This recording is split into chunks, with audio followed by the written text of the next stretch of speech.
Hello, everyone. My name is JD Calderon, and this is Indy Comics Explained. Yet again, I brought another fantastic group of independent comic book creators. So please hit like, hit subscribe, share out the video, let everybody know we're here. And please excuse the little frog in my throat. I've been under the weather for the last couple of days.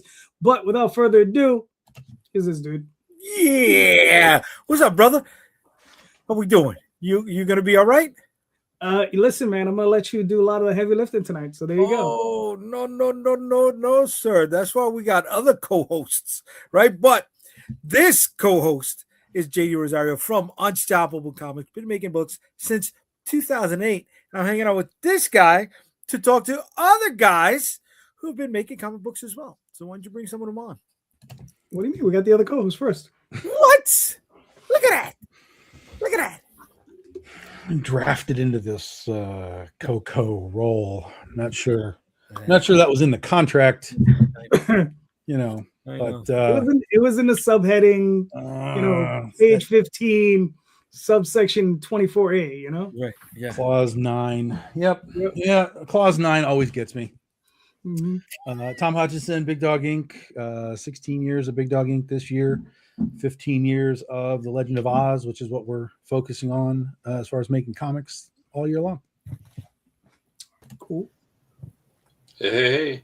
So, yeah, my name's Aaron Humphres. See, down at the bottom. I've been making comic books forever. Did one called Gollians. That was my big omnibus thing. And then I have one called Knocked, which I'm doing now. And I have a new issue of Knocked. It's why I'm here. Cool. Up, Hi, I'm Neil Moherman. I've been doing comics for about 10 years now. I have a couple series, Cog and Flame, Doom Speaker, Fort, and we're here to talk about our installment in the Hospice universe, Lorana. All right, cool. We got Walter. What's up, Walter? Hey, what's up? I'm Walter. I'm an artist. I did the art for Neil's book, Lorana, and did Shiver Bureau, Metal Shark Bro, Paxer, Ghost Bats, Cubicles, so on and so forth. All right, cool. Hey, Tony. I'm Tony James, writer of Star Noir, which has this the book 4 is out now. I've been doing comics for a little over 5 years. All right, cool.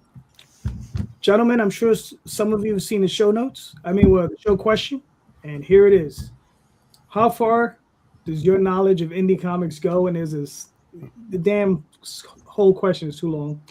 So the other half of the question is, do you even care what's going on before you arrived on the scene, right? Some of us care, some of us don't care. I've encountered a lot of people, they're like, they have short memories. They're like, I just really only give a shit about what I'm doing and how I'm doing it, right? So that's how that works. So last man in, first man up. Tony, your thoughts. It depends on what we consider indie comics. Once upon a time, Image used to be considered indie comics in the Spawn days.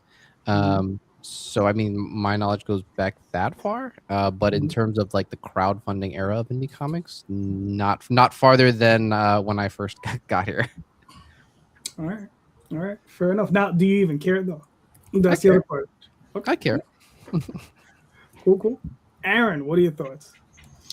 It goes back to the early 80s, maybe some in the 70s. So some of the books that I probably picked up in the 80s were made in the 70s and 60s. But yeah, I care. Dark Horse, like I said, I live outside Portland, Oregon, so Dark Horse was here. I grew up with that company. So most of my comic stores are mostly Dark Horse independent comics, not Marvel and DC. So I was more surrounded by, Concrete, Roach Mill. I can't think of some of the others. X, I didn't have the Mark, Dynamo Joe, I think, stuff like that. So yeah. All right, fair enough. Neil, what are your thoughts? Yeah, I'm gonna go along with Tony there. It's probably earlier Image stuff was my first real step into the more indie comics, and now it's barely indie comics. But then there's a huge gap, and I would say about 10 years ago when I started writing, digging into who's making what and who's doing out there, making waves and making cool stuff. All right, cool. Walter, what are your thoughts? Yeah, I mean, I'm probably thinking like way more indie. Like a lot of my best friends that I've made, was pretty much going to conventions and kind of just walking down Artist Alley and like, finding these artists who haven't worked for any big company and probably never will, but they have these amazing stories and they have this really unique art style. And like those are the people that I kind of pay attention to and I walk with. I don't read very many superhero comics, or any actually, but so those are some of my best friendships, and I really care about their comics.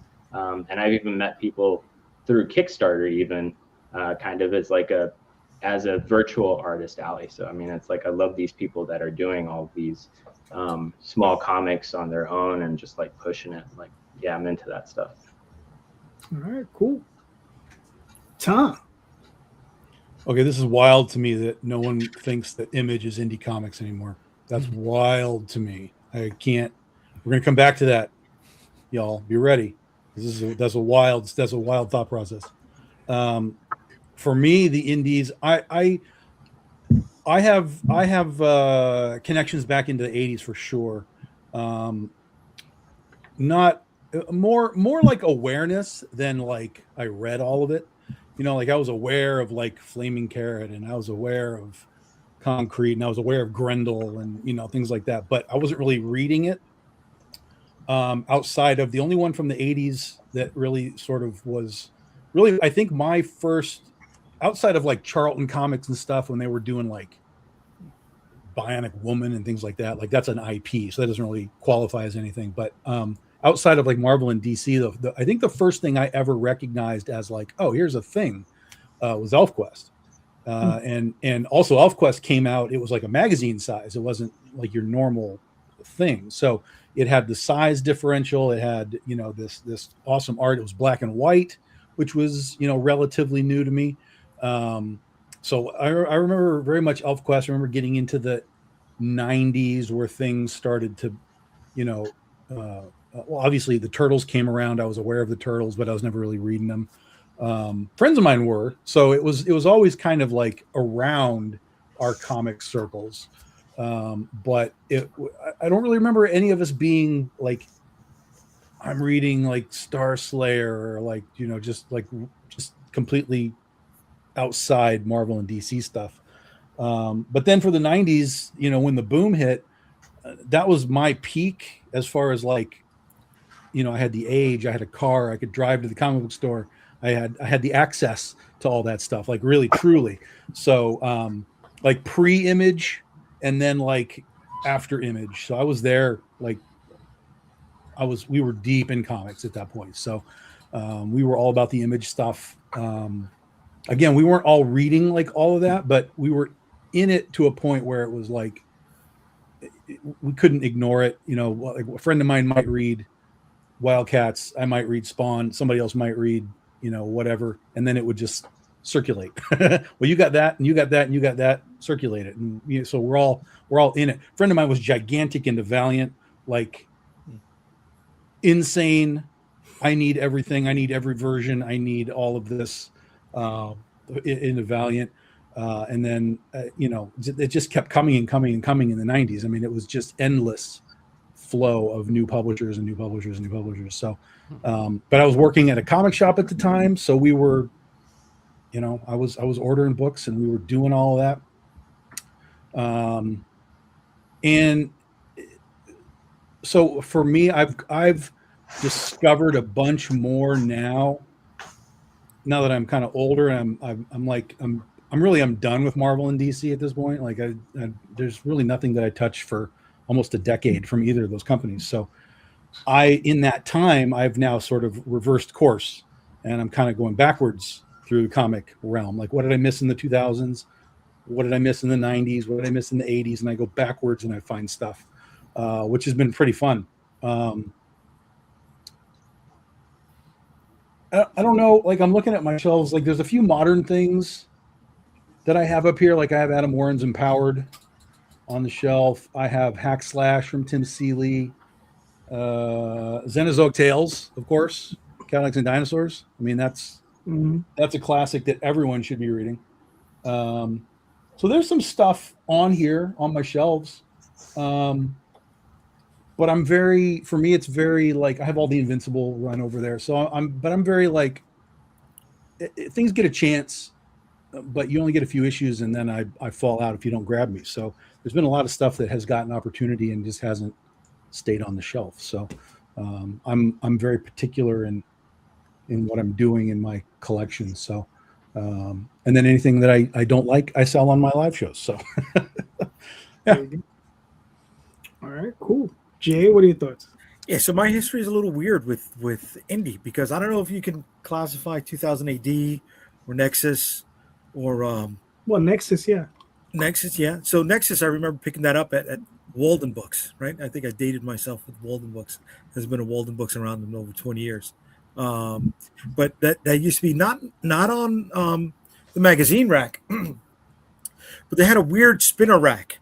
So it wasn't the metal bracket spinner rack at Walden Books. It was a spinner rack, but it had an acrylic layer to it.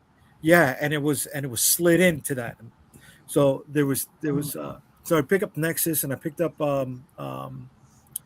Judge Dredd through the 2000 AD stuff that was on the magazine rack, but it was in the porn shelf of Walden Books, which is weird, right? It was divided. That's not weird. There's tits in that stuff. Yeah. Okay. So it was hidden there, and it was like not blind Playboy. I want to see the guy with the big guns, right? So there was that, and then my best friend's dad was Thai.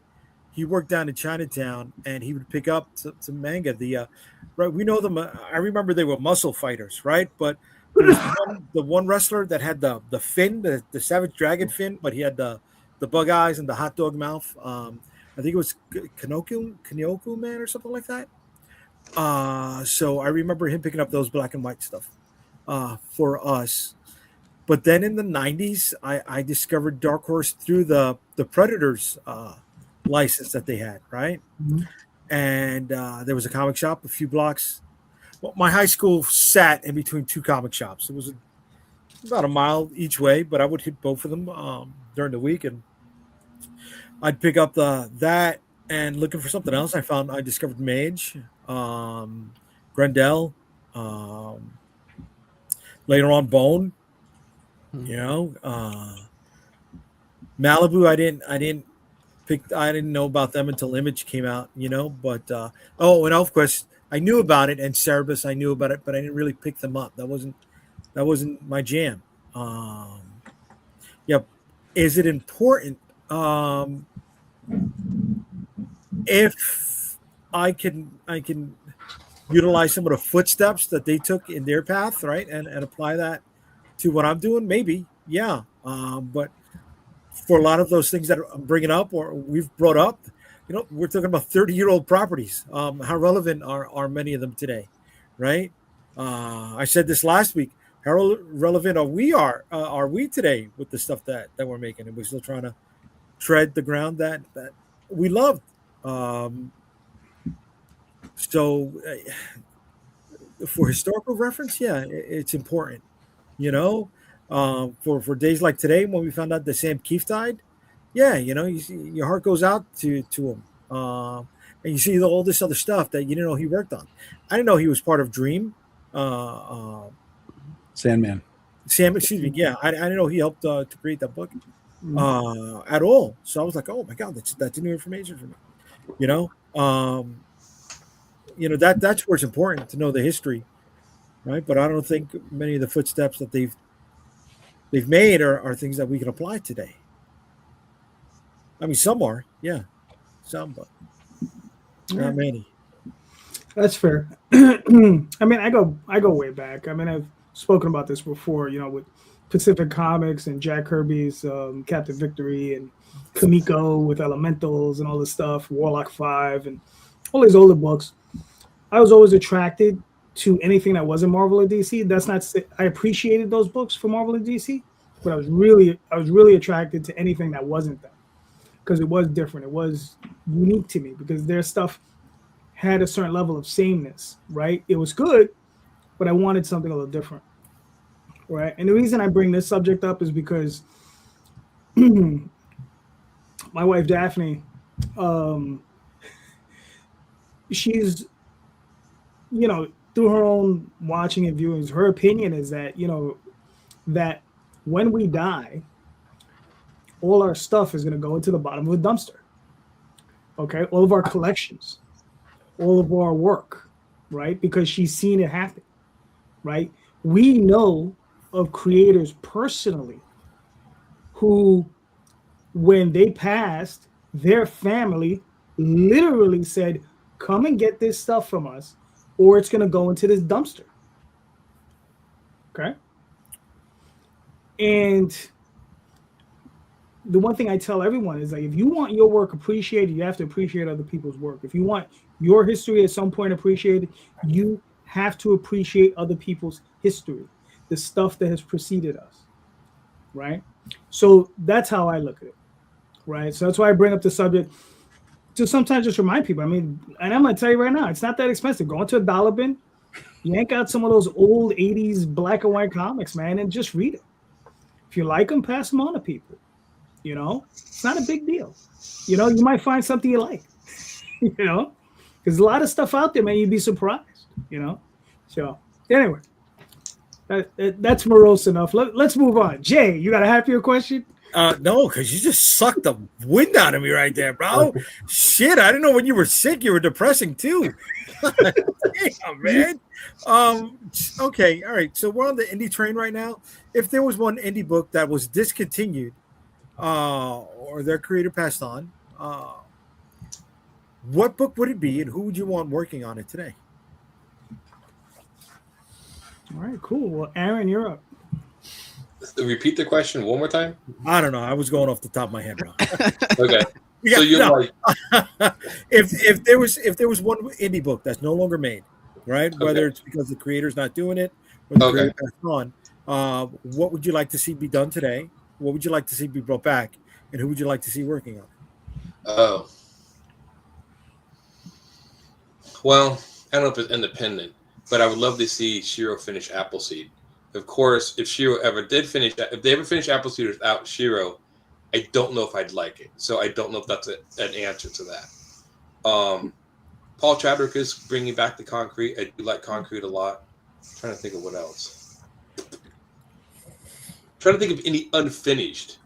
They've tried to bring back Alien Legion. Of course, that's not really independent. They tried to bring it back, and of course, it fell flat. I'm like, of course. God, I have so many random comics that I've read over the years. I don't even begin. There's like probably a ton that I would totally love to see come back, and now I just can't think of them off the top of my head.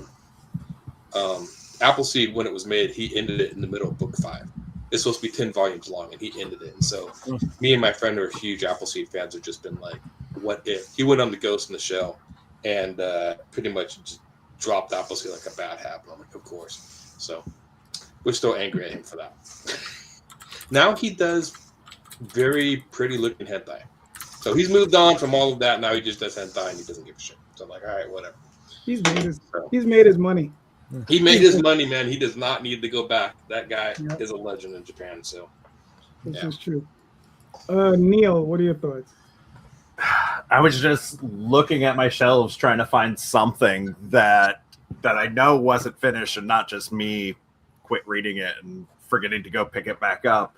But there was a book, I don't even know, it might have been an Image book, The Autumn Lands. Kurt Busiek? Yeah, exactly. So does anybody know why that wasn't continued, or he passed on, didn't he? Okay. Yeah, that would probably be a good reason too. Okay. Well, Kurt Busiek, I think, is still alive. Okay. I think he died. No, Carlos Pacheco died. Yeah. That was his. I'm gonna double check this now, because I've seen was, Kurt Busiek wanders around my hometown from time to time. I've seen him hanging out at the mall. That's funny. Which is weird. I saw him and I was like, isn't that him hanging out in the food court? He still could be dead. That could be a ghost. Okay, You don't know. Then why? It's not him. Then it must have been somebody else. Okay, my bad. I could have sworn it was like him or somebody else passed on. Sorry. But he's still kicking. Yeah. But yeah, I thought it was a really interesting story. Kind of anthropomorphic creatures, people. Yeah, I don't know who I'd want to have it picked up by though. I think it could be real cool and kind of the Middle West art style. Was that Corona that did that? Yeah. All right, cool. Yeah. But yeah, I love that type of art style though. So I'm usually drawn to those type of lines. Okay. All right, cool. Walter, what are your thoughts? Yeah, I think this one comic book called Shiver Bureau by Walter Osley. I would love for Walter Osley to pick that back up. But I was thinking like the first book that actually got me to like think that I wanted to make comic books was a book, like one of the first books I got from like San Diego Comic-Con. And I probably bought it from the creator and I didn't even realize it because I was like a little kid and my brother brought me to this. And you can ask questions of why my brother let me buy this book. But it was Johnny the Homicidal Maniac. And man, I love that book. I could not get enough of it. Like I started making up my own homicidal comic. And of course, the creator went on to do Invader Zim and stuff. But it'd be awesome if he did like another volume of that. And the other one I could think of is by Ben Templesmith, Wormwood. Which is when I was in my adult life and I was actually going to start doing comics for real. Like that was one of my inspirations because it was like, oh, you know, I don't have to draw like Jim Lee to be able to make comics. And I was like, my mind was blown. I was like, wow, I could actually do this because I can't draw like Jim Lee. But it would be cool to see him pick that back up. I think he had issues with his publisher and like all kinds of legal stuff there. So I think he dropped it. Gotcha, cool. But yeah, but Wormwood was good. That was a good book. Tony, what are your thoughts? There was a book by Dark Horse called Dream Thief, which the guy steals like an ancient mask and gets possessed by vengeful spirits while he's like asleep. That only ran for about 5 issues. It was really, really great concept. I'd like to see that original team pick that back up, or maybe Buzzkill, Donny Cates, where the superhero that gets stronger when he drinks, the more he drinks. I thought that was a really fun concept. All right. Hold on, 1 second. So I need to add one to think of one. The Red Star. I'll add that in. If anybody's read the Red Star, that thing dropped at the very end of it. Irritated me to no damn end. And they'll never finish that thing again. Ever. Red Star. The Red Star, it was basically like Russia. They were going into a fight with Russia, and it was like magic based. And the last scene is them charging to the last battle, and they're like, "We're done." I'm like, "You gotta be fucking kidding me!" And they will never finish that because that team went all over. Absolutely gorgeous book, phenomenal book. Dropped like a bad habit. I still own all of it, but I have a hard time reading it, knowing that I'm just going to come to a complete dead end. It's not going to go anywhere. Gotcha. All right, Tom, what are your thoughts?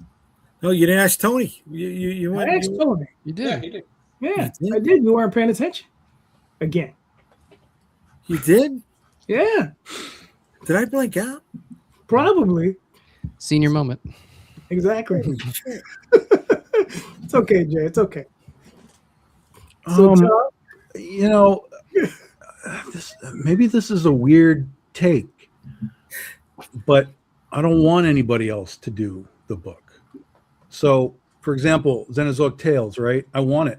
I need more Mark Schultz. But if getting it means it's not Mark Schultz, I don't think I care. Okay. Even if he's writing it and someone else is drawing it, I don't think I care. Now, if someone else was writing it and he was drawing it, maybe, because at least I'd get that art. But yeah, I really don't have anything that's outstanding that I'd be like, oh, that should come back without the creator, because that's sort of what this question is landing on, is who else could do something. And the answer is anybody could do something. But would you put Grant Morrison on Xenozoic Tales? Probably not. I don't think that we necessarily need that interpretation. So I think we're if the creator, I mean, it's a bummer if the creator passes, right? Like then you're really just sort of like, well, that's it. But if the creator is so disinterested in whatever it is that he's like, never mind, let it be. Like, just let it be, because that he gave you what he had for you. Because if he wanted to come back, he'd be like, well, I'm going to do Appleseed 6 through 10, and I'm going to wrap it up. But he clearly just isn't there, so Is not there's no point in forcing it to be there, Right. you know. So for me, I would just let sleeping dogs lie. I don't think I'd ever really look at something and be like, put that guy on that. Like, I could say, like, I could say, like, Art Adams could draw Xenozoic Tales. I would love to see Art Adams draw all that dinosaur stuff. That would be cool, for sure, 100%. And you'd probably get me if you had sort of a top tier guy coming in and doing that stuff. I'd be like, yeah, okay. But it still wouldn't be what the series was. So there would still be sort of this, oh, Mark Schultz, this is so great. Okay, Art Adams, so it's good, but it's still not what it was. So I'd rather just leave it be. It's sort of like all these movies being remade all the time. It's like, just let it be. Bring me something else. Let what it is just be. Let us enjoy what it is, and move on. Although Mark A. Nelson, I think, would do a good job. Well, that's what I'm saying. There's plenty of people you could put on a book, and it would be a rational. Okay, we can probably sell this book, right? I'm not saying that no one can replace Mark Schultz, but if Mark did 14 issues and this is what you're in for, and it's his creator-owned thing, like there was no like, well, one issue was done by this guy and one issue was done by this guy. Like if you had that sort of as a precedent, like every now and then it did change, that might change the thought process a little bit because you're used to that change. But it was him from beginning, middle, and end all the way through. So I don't know that I would want any more of that in that context. I mean, last I heard, he was doing another arc. Supposedly, but that was like 5 years ago. Well, he might be close to being done. We're almost done. Almost done with another 20 pages. Exactly. You might almost be done. All right. What's funny is, I mean, as far as like what's not done, and here's the thing: the only creator I'd want on these 2 or 3 books that I'm going to mention is me, right? Because I'd want to write them. And it's more because it's just a childhood thing, you know. It's like one of them's Captain Paragon, which was like an early AC comic, right? That I really enjoyed, and they released the first 4 issues, and I know they've done other stuff with the character. But I would pick it up right after issue 4. I don't care what they did afterwards. And then another one is Dragon Force that Dale Keown worked on when he was at Aircel, just because it was just so weird. Another one would be, but if there is a comic book that I would love to see finished by the original creator, it's Elementals by Bill Willingham. That's one of the few books that I want to read that book. I don't want to any part of that book. I want Bill to write it. He can get a good artist to draw it, and he can do the covers, and I'd be happy. I'd be very happy. So, you know, yeah, that I think that's where I would be. Okay. All right. Well, I would like to see Leonard Nimoy come back to do Technomage. You're gonna have a bad day. You're gonna have a bad day when we tell you something. I know. I'm sorry. That was one of those wizard push to indie books. You know what I mean? I think it had more publicity than it did have fan interaction for it. But I really would like to see Joe Quesada and Jimmy Palmiotti. They did a book called Ash. I think he got up to issue number 5 or 6, something like that. I think they went right on to do Marvel Knights. So that's why they never finished it. Mm-hmm. Right, but I'd love to see that. Yeah, I'm a New Yorker. The firemen are the heroes out here. That's as close as we're gonna get. So that being the star of the book was just like, oh, you know. But I don't think we're gonna get that. Yeah. No, you'll never see that. No chance. Yeah. No chance. Even now, even with him out of Marvel and going back to doing his own stuff, Ash is not even. And wasn't Painkiller Jane's theirs as well? It was, but see, that's the thing. Painkiller Jane just finished up on Kickstarter. If it's not still going on right now, you know. But I've asked him Palmiotti because he's more reachable than Quesada is. I've asked Palmiotti a bunch of times, and he kindly dances around answering that question. So Okay. I mean, my understanding is they're still friends, but Yeah. we never know what happened in the background. So never know. you never know. But I mean, it could be something dark, but nowhere near as dark as Star Noir, right? So, Oh. Segue. Tony, do you want me to play this video? Yeah, it's a minute long.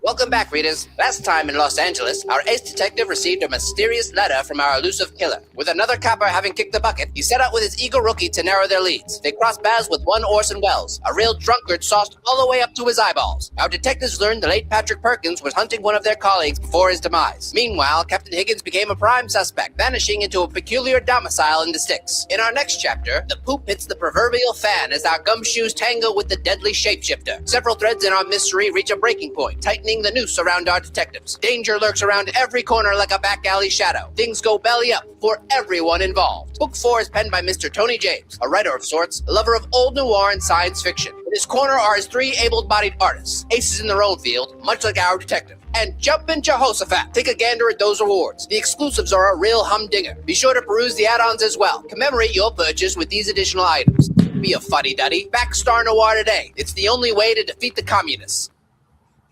Nice. I always love that. Anyway.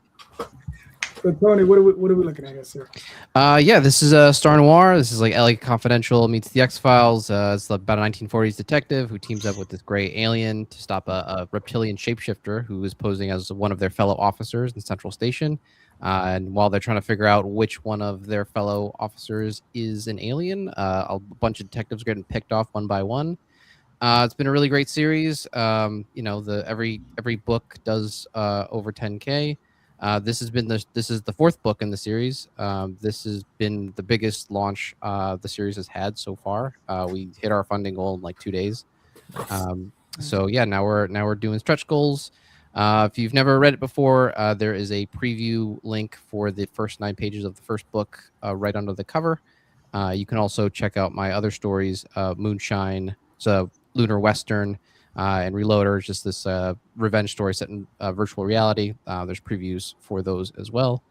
If you're trying to jump in on the story, there's a catch-up tier called The Big Sleep that's right at the top.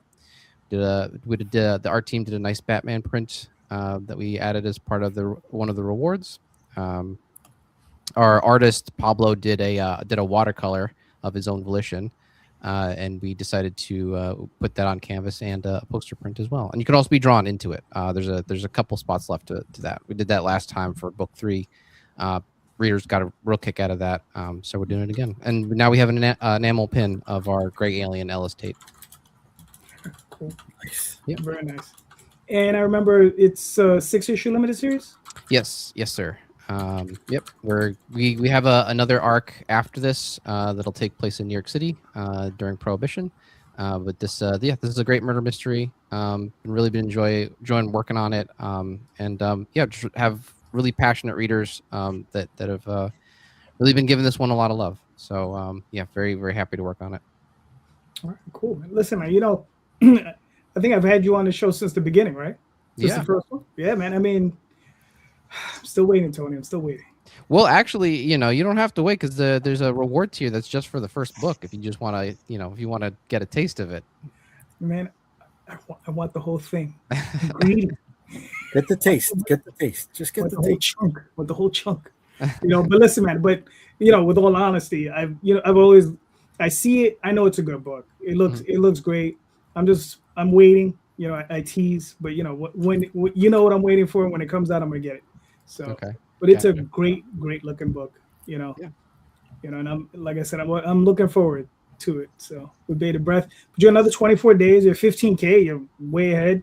Yeah. It looks like it's gonna be perhaps your best, launch today, right? I think this will probably be your best. Yeah. It's been really, really strong this time around. It's great. So if you like the X-Files, if you like, LA Confidential, we really kind of blend that 1940s noir aesthetic with kind of very creepy, grounded feeling aliens. So this one, a lot of people die in this one. I mean, people die in each one, but this one more so than ever. Gotcha. Very nice. Very nice. How many pages per issue? It's about 50. So All right. they're meaty chapters. Nice, very nice, very nice. All right, so everybody got another 24 days. Go check it out. Great book, great creator. All right, very nice. Then we will pull up. All right. All right. Neil, do you want me to play this video? Whew. If you want to, man, it's something. Definitely not on Is it like 2 hours? same wave. No, it's 30 it's 30 seconds of just pure cinematic genius. Gotcha. Hi there. I'm Marcus the Frog, and I'm here to tell you about a comic book that's started now on Kickstarter. It's called Lorana. It's part of the Hospice universe, and it's about a luchador who's frog themed, and he's got a demon inside of him who's a frog, and it's about family. And you should back it on Kickstarter. All right now, bye. All you need that to know. that was something. That Was indeed something. Yeah. All right. So, Neil, what are we looking at? Okay, so Lorana is part of the Hospice universe that Travis Gibb et al. Did their first season of a couple years ago, and they're starting a new season. So I think 5 groups of creators are putting out their own one-shot comics put in the Hospice universe, and ours is Lorana. It's a story about a luchador who his family has a curse. They're carrying down this demon through the generations, and it's causing them to be worse and worse bad people. Lorana tries to put it in the ring, use that for his aggression, but the demon, who kind of dresses as a frog, his name's Big Jim, makes a deal with him to start killing people doing bad things for, fame and fortune.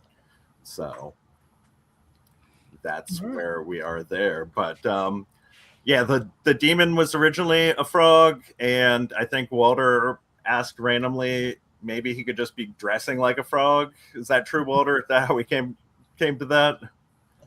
Yeah, I mean, I think it all came apart, like, I think when we were doing sketches and I was doing the thumbnails. And so, our comic thumbnails are super loose, just shorthand for things. And so I drew the frog in there as like a placeholder for where he's going to be, because we hadn't quite designed him yet. And I drew him like this goofy looking, like Kermit looking frog. And I was like, man, it would be super funny if that's just what he looked like the entire time. And I said it to Neil, and mad props to Neil for kind of letting me go crazy with the book. Because I know I kept tweaking things. I don't know if he was secretly wanting to strangle me, but I was like, would it be funny if we did this, or would it be cool if we did this? So basically it was just, we were both just having a ton of fun, just kind of throwing around ideas for this story with the designs and everything. Yeah, it's definitely not the book that I think we started making. But no, it's been a lot of fun, and I'm always willing to let artists, and especially Walter, just run. If he says he wants to get weird with it, he can get weird with it. And I will say that I was not consulted on the video, so I had no input in that until I saw it after the campaign went live. So you can't hold me accountable. It's genius. It was done in 3 takes. 3 takes. Because the other yes, that genius took 3 takes. The other ones were too long. It was too long to load up there. So that's what we got. There's allegedly another video coming that is going to be better, but I mean, we're halfway through the campaign, and we'll see. Hey, listen, we once had a guy who nearly set, what was it, Tom? Was it his house or his kitchen on fire, shooting his video? What? Oh yeah. He had he was doing puppets, sort of, Right. and he had a spaceship, and he put some sort of a sparkler kind of crap in the back of his spaceship, something that ignited so he could get smoke, but he couldn't control it, and it started melting the ship, and it was crazy. I mean, I would have used that video still. He did. Yeah. He did. Oh yeah, he did. Yeah. Perfect. It was hilarious because he did it with his kids, and it was so funny. Yeah. And listen, I actually liked the frog. It was fun. I thought it was good. You know? Wait, that was a frog on the video? Yeah. It was a puppet frog. It's on brand because everything's Yeah, frog. I get it, but he was brown. Not all frogs are green, man, and that was his belly. Listen, I am a herpetologist, and that looks like a frog to me. So Okay. All right, listen. It's all right. Jay thinks that Godzilla is green too. He's a lizard. I think Jay's a little colorblind. this is a newsflash too. Not all lizards are green, man. I don't know. I don't trust you guys. I think you're trying to gaslight me. Yeah, you guys are messing with. So Neil, is this a one shot or a limited series? What are we looking at? Yeah, it's 24 pages long. It's done. I mean, Walter did throw an open ending on there with the little frog riding off into the sunset, but I currently have no plans on continuing it unless Walter really wants the adventures of Frog and Ranita. All right, cool. I mean, listen, it looks like a lot of fun. Yeah. I mean, who's well? Obviously, Neil, you're a huge wrestling fan. You Not at all. Luchadors? Huh? Not at all.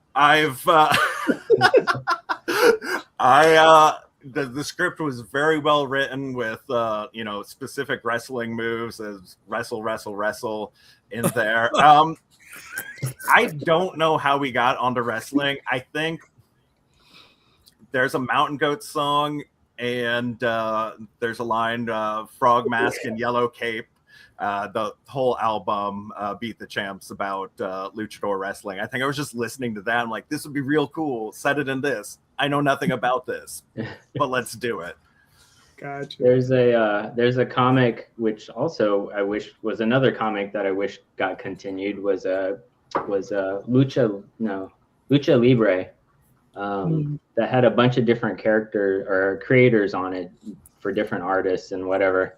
And it was like this superhero team of luchador fighters, and they'd go around and save the world or whatever. And I think when I read that book for the first time, I fell in love with the whole aesthetic, and since that time I've always wanted to do some kind of lucha libre type story. And I think Neil and I were going back on what would be a cool idea to do, and we kind of fell into this whole thing. It was kismet. So all right, cool. I mean, listen, man, I like it, man. It looks like a lot of fun. You said it was 24 pages? Yeah. Yep. All right, cool. Well, you got 73 backers. You got 17 days to go. Got a little bit of work to do, but not much. I don't think you have any issues making that goal. No. So very nice. I mean, I like it. I mean, everybody go pick up a luchador book with a frog demon. You can't get enough of those. All right.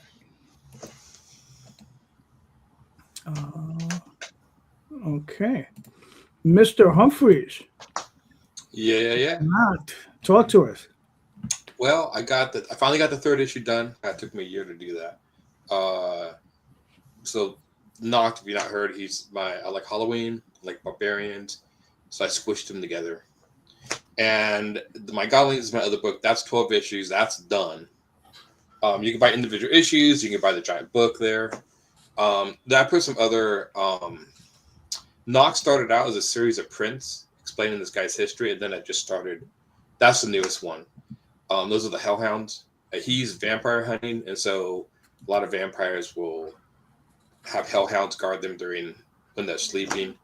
And so he meets this girl, and they're vampire hunting. That's the vampire. My take on a vampire, his head's purposely cut off, so you reveal the next line. And I also want to concentrate on the blood. His body is like liquid blood, so he's not like a traditional vampire. He actually can move around like a snake with his blood and control like liquid. That's why he needs more blood. I don't know if I showed the vampire. I just think I just showed that part. I kind of kept that a secret. He's kind of more demonic looking. But all my issues are independent, so you can buy any issue out of order. I don't number them; they're all independent stories. There is an overarching sort of background of the character, but like most book series, I'll just tell you what story that's in or whatever, very loose. That's the one with the dog that steals his pumpkin kill, and he has to go chase it down. And I don't know if I put the image of the Jekyll and Hyde. Two-headed monster, one side's Jekyll, one side's Hyde. And so then the other one is the one with the skull, when he finds the skull in the dirt and has to save himself. That's when he's killing the undead knights. So, but all those issues are done. I do have the fourth one already written, and I'm already thumbnailing it out. 4 extra pages because I had to extend it to end it. The fourth one is kind of where he meets his nemesis, who does actually show up again in future issues. That's the Headless Lord. That's him. Barbarian Needs Food Valley. If you played Gauntlet, you know what that's from. So stuff like that. Yeah, I just run a store, run my comics. So you're more than welcome to go to my store and buy it. So, all right, cool. Now, what's the website? Humphres Illustration at Big Cartel. Just print Humphres Illustration, which is my last name. It's my dad's last name, so it's some family significance to me, so that's why I call it that. Name of my business. You'll find it. If you put Knock, I think you'll find it too. So yeah. So those are prints. Some stories I might write. The original idea of Knocked was like he would tell parts of his story in prints, and then I just started taking up more stories and just went on. I like Barbarian, so and I had some ideas for him. So yeah. All right, cool. So those are the Jekyll Hydes. Those characters are in the fourth issue. The issue I'm writing now, those are the Grinning Jacks. These are the Grinning Jacks. They will be in the next issue, and they're kind of more of a permanent menace in Israel. So, are you looking to do? I mean, currently you're doing one a year. Are you looking to get maybe a little bit closer? Hopefully, I'm looking to get a little bit closer. My snafus, I'm getting into modeling, and so that's my own fault.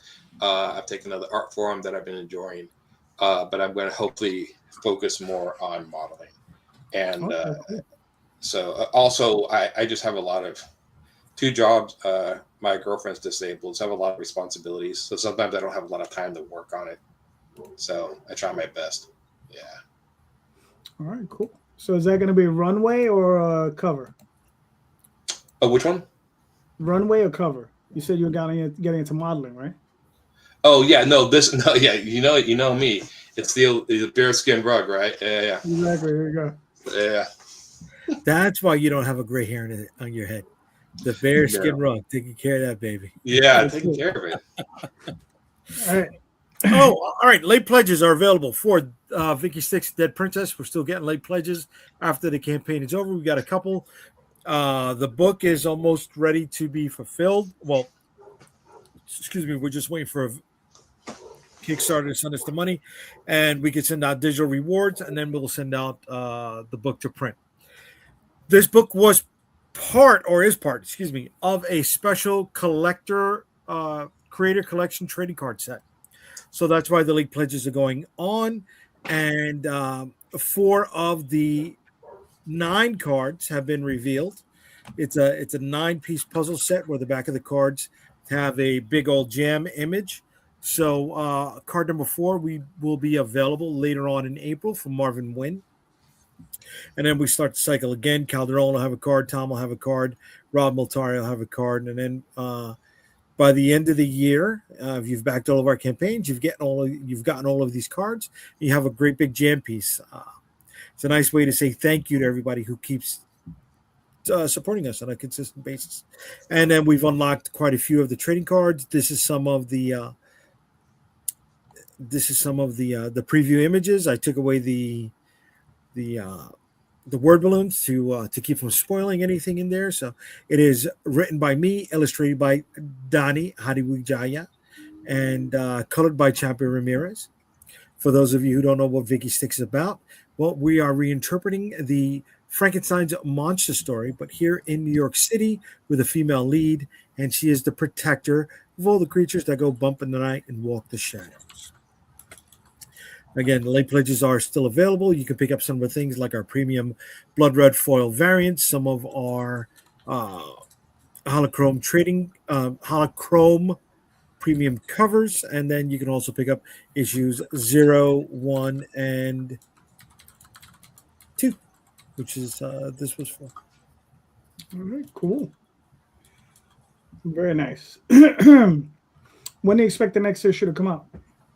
Well, I just made an update today. We put the cover up, illustrated by Narcielo Souza. The issue, If you had backed it, you would know, Calderon. yeah, buddy. Did back it. I just deleted his emails. Yeah, Tom. Donny Hadi Wijaya is illustrating issue number 3 right now. So we're planning to get that one out by July, and then issue number 4 in November, if we can pull it off. All right, cool. I have faith in you. You can do it. Thank you, buddy. Thank you. You can do it. That's a card set right there. Put a single on you. Put a single on. Come on, buddy. There you go. That's the There you go. That's the trading card set. Yep. There you go. All right. And I resisted. I don't know if you noticed. I know you noticed. Excuse me, I did notice. Yes. I'm not going to say it, but yeah. So what he's talking about, folks, is that the back of it also has the what the jam piece looks like, and there's been times where he has slowly revealed it, even though we're trying not to. Yeah. But it's there. It's there. I pick up my cards, but you're sick, so I can't afford to get sick right now. No, I got you. Tom, what's this?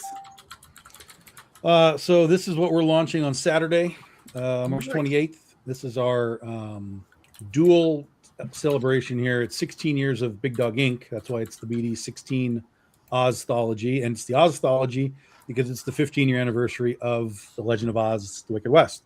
So we're going to show you guys the covers. This stuff has only been seen by our Patreon members so far. So you get a little world debut here. So you're going to get 3 10-page stories with characters that you can see on the cover here: Overman Anu, the Glass Cat, and the Silver Princess. There's 6 new characters across these 3 stories that have never appeared in our main Legend of Oz series before. So it's a ton of new characters. There's the Glass Cat variant by Asher B. Why are we not clicking the machine? There we go. That is the Silver Princess by Nia Rufino. That is Overman Anu by Jason Hare. And then there's a couple of just variants. We have our Scarecrow by Inkaru. The Wicked Witch of the West by Pablo Munoz. And I've got one more that I haven't got set up yet, and it's our Dorothy Gale cover by Izaneto Adamar. But this is the covers that we'll have for the book on Saturday. Cool. And how long is this one going to run for? 3 weeks, just like our normal, kind of standard normal. All right, cool. Got one last one to roll in here. This is for Rod Espinoza. Have to get back onto the show. It's for Adventure Finders. It's in the sign-up stage, so if you want. Rod has been doing comics for a long time. I think longer than 30 years at this point. He's worked over at Antarctic Press for a long time. Published by Dark Horse, a couple other companies. And this is his long-standing webcomic. And myself and my wife have gotten together. We're going to help him out. We're publishing it for him here in the States. He's in the Philippines, so obviously he can't do it. And, it's a fun adventure dungeon. If you love Dungeons and Dragons, you love Lord of the Rings, that sort of thing, this might be something you might want to look into. You love, anything along fantasy related, high fantasy, that sort of thing, then you want to go check this out. So probably going to launch in the next 2 to 3 weeks. That's that. Tom, what's your question? Okay. Here we go. Wait. What? Tony has to leave early. Okay, go. So, Tony, you want to make eggs in now, or you want to wait? No, I'm good. They delayed it a little bit, so I got a little more time. All right, cool. Tom, there you go. See, just wasting my time, Calderon. Yeah, I know. Before Tom asks his, my God. Before Tom asks his questions, I just want to let everybody know that the links to the books that were showing up so far are in the Creative Comics. Yes. And now Tony has to go. And Okay, so here's the question: are Image Comics indie comics? And if not, why not? And remember that if we consider Dark Horse Comics indie comics, what's the difference? Okay, that's fair. Mio, you're up. I do think it's indie comics. It's just there's almost like mainstream indie comics, and then the indie comics that we're creating are a much smaller. And I guess I don't know, why do we do that with bands too? When they get big, they cease to be indie. When they're if they're on an independent label, they're still indie by definition. But yeah, we tend to knock them off as being an indie band. So yeah, I see no reason why they shouldn't be indie comics. They're all creator owned, still correct at Image. Yeah. So I mean, they're just mainstream indie comics. I'll start. Yeah, we'll go with that. They're all indie except for the IPs. Yeah. If it's not Batman or Superman, it's indie. Fair enough. Walter, what are your thoughts? Yeah, I mean, I think they're independent comics. I mean, a lot of those creators, are still in the trenches, like grinding. And if they're not, they probably were at one point in time and got big enough. I mean, I think maybe some of the reasons why people might say they're not indie is you have some guys that, might have gotten super popular drawing like Batman, and they have these huge followings, and then they go to Image, and they obviously went through their pains and struggles to get there, but it can sometimes look like they're just giving comics to the big guys, and people are missing out that there are small guys that are still getting accepted into Image and stuff. All right, cool. Tony, what are you thinking? They're indie by technicality. I think it's safer to say they're creator-owned books, but I feel like the crowdfunding space is actual true indie. I just think that a lot of the mainstream kind of Image Comics creator-owned stuff, they've got a rap sheet of mainstream credits under their belts, and I feel like your true indie does not have a lot of those things going on for themselves. So it's really more purely about the work, where I feel like with Image, it's like the creator first and then the work that they have. All right, cool. Aaron, what are you thinking? I guess, I don't know. Every time I try to explain indie comics to anyone outside of comics, they always like, independent from what? I'm like, I don't independent from the man. I don't know. Independent from Marvel and DC. Why is that a big deal? You know what? Fuck it. They're just comics. All comics. Image just publishes comics. That's it. So I don't know. I get tired of the indie thing. And I don't really think indie even brings anything to the... Saying indie comics doesn't mean anything to anyone. So I just call them comics. So are they still indie? If you want them to be, I guess. Other than that, they're just comic books to me. They're all just comic books. I get tired of trying to explain that to people. Why are they independent? Whatever. They're just comics. I'm going to go down that road. All right. Jay. No, they're not independent. They're creator owned. 100% they're creator owned. They're not independent because they got a great big marketing machine behind them. Right? Independent. So Dark Horse isn't indie? No, not anymore. They've been sold twice over, bro. They've been sold to they're currently owned by Endeavor, right? A Swedish video game firm. And I forgot which organization owned Dark Horse before. Right? No, they're not indie. They're not indie. Not even Bad Idea, because it's got Hollywood money behind it. Not even Boom. Well, yeah, that for sure. Yeah, it's got Hollywood money behind it, right? Yeah. Even the ill-fated TKO, when they were selling, right, Exactly. They were selling their books in miniseries sets, right? They weren't even doing individual releases. They were just putting out the 4-issue set in a nice collector's box. And whatchamacallit, it was a director who was getting a VC money behind them, right? Radical. They didn't survive this whole thing, right? But they were only in it because they were optioning their stuff. They had that Hercules movie made with The Rock that came out after they went out of business. Yeah, it was a bad movie, right? That's true. No, and Mark Silvestri can disagree. He can't disagree, right? But he's got millions upon millions behind him, right? Was Dave yeah, but he has millions behind him because he built. of course. So this is the thing, right? This is I'll wait until it's my turn. Yeah, okay, but you know what? They were building the stuff, but they had a lot of Hollywood investment. They had agents, bro. They had managers behind them. Yeah, but that was the 90s. Okay. I mean, All right. that was the 90s. Dude. Image didn't start as Image. Image started as a subsidiary of fucking Malibu. Well, So- no, the guys went to Malibu to put their books into the market. Yeah. Right. Had they done it on their own, yeah, they probably could have done it the Dave Sim way, right? The Dini way, right? Those guys, they were independent. They were independent. But once you have investment money behind you, and I'm not talking about backers on Kickstarter. I'm not talking about angel investors. I'm talking about corporate investors, VC money that have a vested interest in you making it outside of the comic book medium into something else. So according to Jay, 90% of the publishers, small press, indie guys that have existed in the last 20 years aren't indie because they all had money behind them. Yeah. Okay.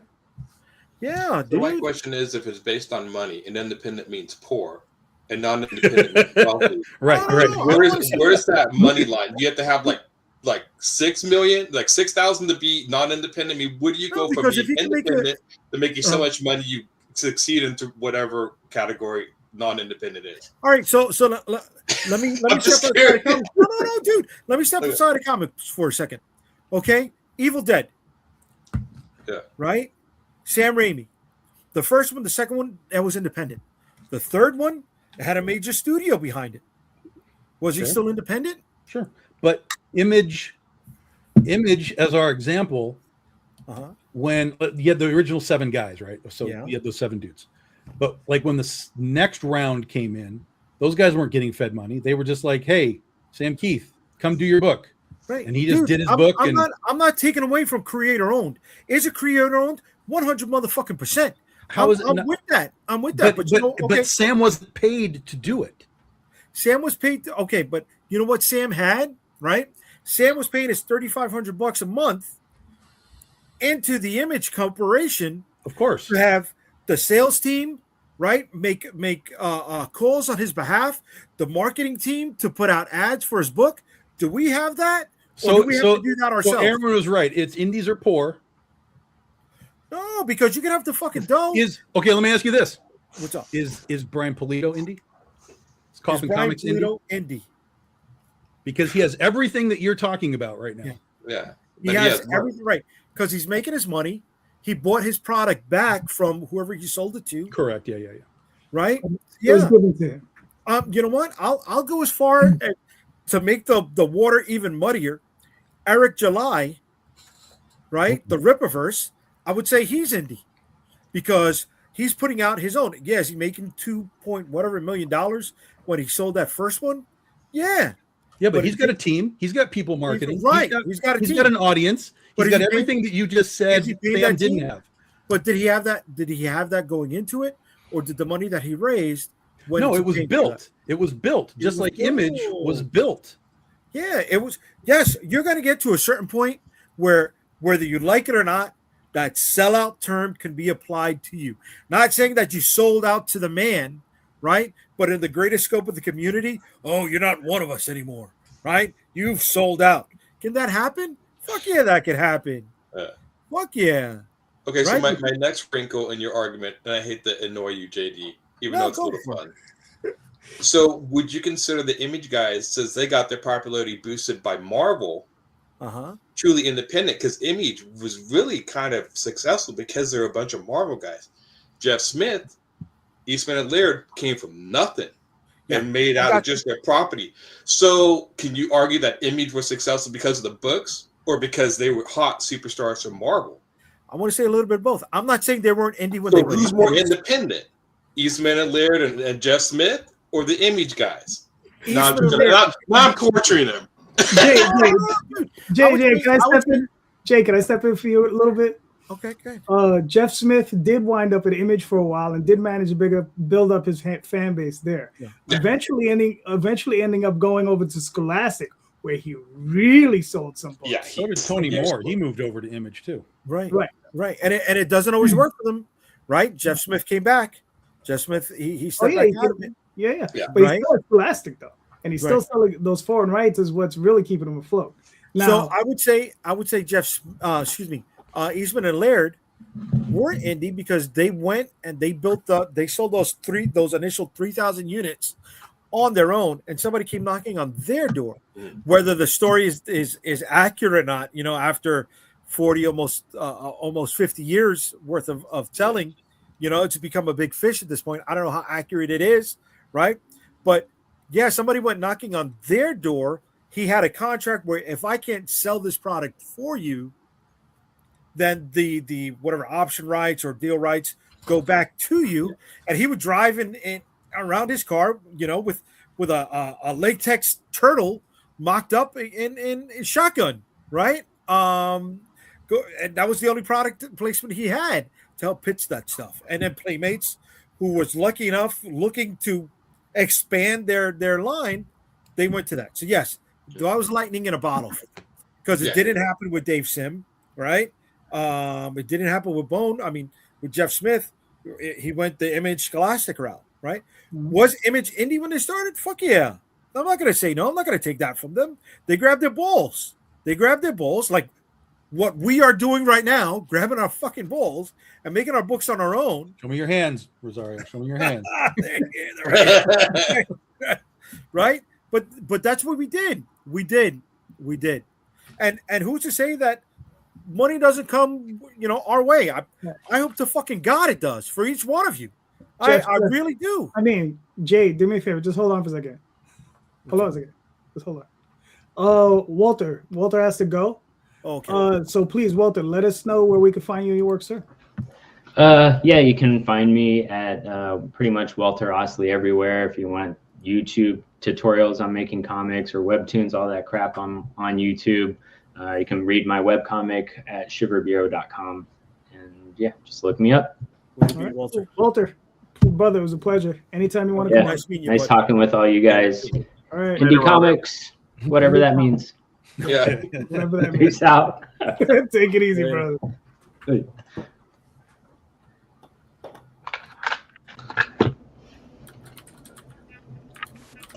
Okay, Calderon, answer the question. Yeah. Man, it is such a fucking complicated question, because here's the thing with Image, right? You have the original 7 guys, right, whom I really don't consider independent, right? Because with maybe the exception of Eric Larson, but they've made enough money and done enough things that, are they really independent? I don't know. But they also have a huge section of books underneath. If you go through that Image catalog, there's I guarantee you there's dozens of books that you've never heard of. That'll last 4 or 5 issues. Hundreds of books. Right. Yeah. That'll last 4 or 5 issues. They might make it to the trade if you're lucky. And poof, they're gone. And they have the same issues we have. Poor sales. Yeah. Right? I've heard there's one called Rocket Girl. Mm-hmm. Oh yeah. From a few years ago. Beautiful book. Yeah, beautiful. It's nice. They could not sustain it. They couldn't sustain the sales on it. They said, look, if we can hit 10,000, we can keep this going forever. That's all they needed. Right. Still 10,000. I'm sorry, who was publishing them? Image. Okay. Yeah. So, that's why I'm saying it's a huge gray area for me, because like obviously Jim Lee's not there anymore, but Spawn. Do I really consider that indie? No, just like Hellboy. I love Mike Mignola, right? But is Hellboy indie? He's had 4 movies, right? Yes. You know, that fourth movie, that was indie. Well, yeah. So then But again, we come back to the levels, right? You can start there, but you can grow yourself out of it. Even though if you're an entity, like Mignola is an entity, right? He's his own stuff. You can still grow yourself out of the idea that I was an independent, creator or whatever. Right. But also you have guys coming out of Marvel and DC pitching stuff to Image. They put it out. Right. And like I said, there's this book, Rocket Girl, which was a beautiful book, right? Fun book, but went nowhere because they couldn't sustain sales. Right. So it's like, it's one of those things. So it's like, and it's like Tom said, you'll see hundreds of those books in their catalog. I know I got at least a dozen, just one trade. Books from Image. Yeah, well, that's one of the reasons why we talk about how Image brings in all these names is because for a long period of time, well over a decade, there was a period of time where they were letting just about anybody in. Right. It's like, yeah, bring your book, and that shit just collapsed. And it still happens today, yes. But the further you go back, you will run into this period of time where you're like, what in the fuck is this? I've never heard of any of this. Like, no chance no one knows what this stuff is. It's not in dollar boxes, it's in quarter bins. Like, it's kindling stuff. Yeah. And so at a point, they reached a point where they were like, we can't do this. We're not selling anything. We need guys that have a little bit of a reputation. And that's where sort of the doors kind of shifted a little bit to like, can we get like a guy from DC to come write a book and bring that stuff over? And that's when all of that kind of started happening. And the sort of open door situation, while it technically still exists, you really need to come in with some sort of a following behind you or a track record behind you for them to kind of take you seriously now. There was some great stuff in the chat. I was really enjoying here. It was some great points. And I do like the idea of like, see, to me, let me come out for me. For me, indie guys, and this goes back to Rosario, indie guys aren't taking corporate money as like a startup, right? Like, you can build into corporate money and get a movie and whatever you want to do. But if you're starting on your own, like it was said in here, like if you're a Kickstarter guy and you need that money to kind of make the thing, that's sort of like pure indie. Like that makes absolute sense to me. With the Image guys, though, not the founders, but the guys that are coming in now, those guys, generally speaking, are not coming in with like angel investors behind them. And that's why I kind of still consider the majority of them anyway, indie guys, because they're just coming in saying, we made this book. Will you publish our book? And the Image says, yes, give us $2,500 a month every time you make an issue. Right. And they're like, okay, well, and Image is not paying for the writer. Image is not paying for the artist. Image is not paying for the colors. This is fucking shit. You pay that $2,500, which helps run the offices and all that kind of stuff. But the rest of it is on you. And so that's why I still kind of look at Image as like, it's not mostly indie in that context, because these guys, what's the difference between if I took the exact same book to Image or Scout or Vault or whoever else is still publishing books, it would be the same situation, right? I'm taking my book to you. You guys are going to do the work, hopefully, theoretically, and there's some money that comes back to me. It's just that Image has made itself that third level of Marvel, DC, Image. They have elevated themselves over 30 years now to be the place where you want to be. And if you can't get there, then you go to Scout or Vault or whoever else and see if they'll take you. And you get different deals in that regard. So that's kind of where I was coming from. Is like, I feel like, and I love the idea of indie as a term. I love the idea as self-published, creator owned. These are all great terms that kind of create a ladder of indie, as you start to climb it. Who am I now? I love that idea. That's actually a really interesting sort of thought bubble of figuring all this stuff out. Yeah. So strange question, and I would just, I'm looking, and I don't know this, so I'm asking this honestly. In manga, since most mangakas create stuff on their own, would they could be considered all independent? Because the people who publish them are magazine owners. They don't own the properties as far as I know. No, I Yeah, could be ownership. wrong. Yeah, that's another thing. Yeah. So I guess that they would all be independent to a degree. Aaron, just give me a moment. Give me a second. Tony has to go as well. So Tony, please let us know where we can find you and your work, sir. You can find me at T/J on Substack, at BananaBat on Instagram. Star Noir Book 4 has got like 24 days left, doing great. Check it out. My quick 2 cents about the indie comics thing. I think indie comics has like real indie comics has like a punk rock kind of quality to it. It's really just the creator and the creation with no discernible machine behind it. Just kind of very grassroots. That's my take on what true indie comics is. All right, cool. Tony, man, it was a pleasure as always, brother. Take care. All right. Take care, man. All right, see you guys later. All right, bye. All right.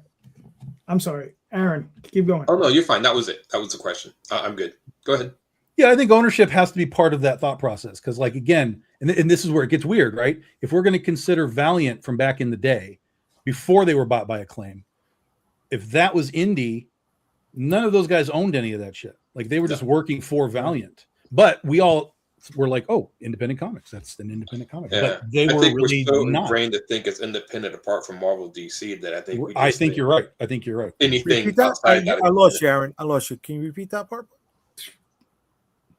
He said we're trained to think of so there indie are as some that are apart owned from by Marvel companies. And DC. some, okay, interesting. All right, I did not know that.